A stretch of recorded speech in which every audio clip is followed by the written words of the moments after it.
Annyeong! Welcome back to our channel! I'm Babya and this is my Nija. Wow!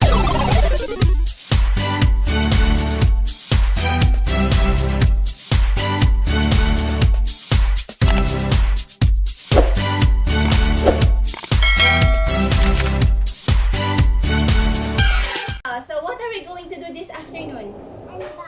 Unbox ng Once Upon a Farm Holiday Collection! Anong day na tayo? 10! Good job! Day 10 na tayo. Ha, paano ba ang 10? Show mo sa fingers mo paano yung 10. 1, 2, 3, 4, 5, 6, 7, 8, 9, 10. 10! Yay! Are you excited na? Oh, where is the number 10? 10, 10, 10, 10, 10, 10, 10, 10, 10, 10. Good job! Open it. Maganda mag-push. Ayan, na-open na tuloy itong isa. Push lang with your fingers, not with your whole ano. Okay na. Wow! Our featured oil is Peace and Calming 2. Wow! And our featured farm is our Northern Lights Farm and Distillery in Fort Nelson, BC, Canada. Yan, isa sa mga dream ko talaga na puntahan na farm is the Northern Lights Farm. Why? Because of the Northern Lights, the Aurora Borealis. Did you know that the plants, the Northern Lights black spruce plants are bathed in Northern Lights? So, they get to absorb the frequency ng Northern Lights. So, that's why they are very calming and grounding and so mabango talaga. Yan. So, let's read. With the pristine wilderness backdrop of Northern British Columbia, Canada, and Northern Lights Farm and Distillery rests on land free of synthetic chemicals and fertilizers. With a horticultural license and coordination with local governments, the farm also manages the preservation of nearby forests. Oils like Northern Lights black spruce from this farm are used in signature blends like Peace and Calming 2. Yan, so meron ulit pendant. Hindi pa tapos! Advance ka naman. Nasaan na yung oil natin? There! Ayan, so meron tayong Peace and Calming 2. So, merong isang version ito, yung unang version, the Peace and Calming. Yan. So, this was created when an oil in Peace and Calming was out of stock for a while. Ang alam ko, that oil is...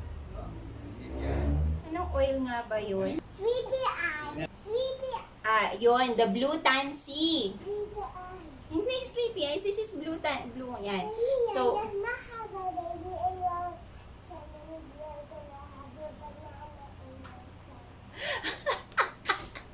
alam niyo mo kung ano yung binubulong sa akin ni Mireya? Sabi niya, you're gonna have a baby in your chan and you're gonna have a banana in your chan. Bakit banana? Bakit banana? Bakit baby? Gusto mo na magkaroon ng baby sa tummy si Mamie? Why? Because I want to help you take her to the bath. Oh, you will help Mamie take her up, take care of her. When I was like that, the bathtub was a small bathtub. Ding, ding, ding, ding, ding. Oh, ay di, ibig sabihin nun, you will gonna be ate na. Okay lang sa'yo, ate ka na. Big baby ka na, tapos may small baby. Ate ang tawag sa'yo, Ate Mireya.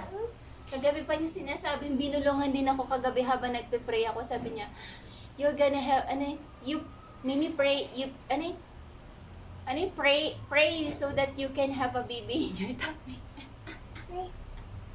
Yan na, bumubulong na naman.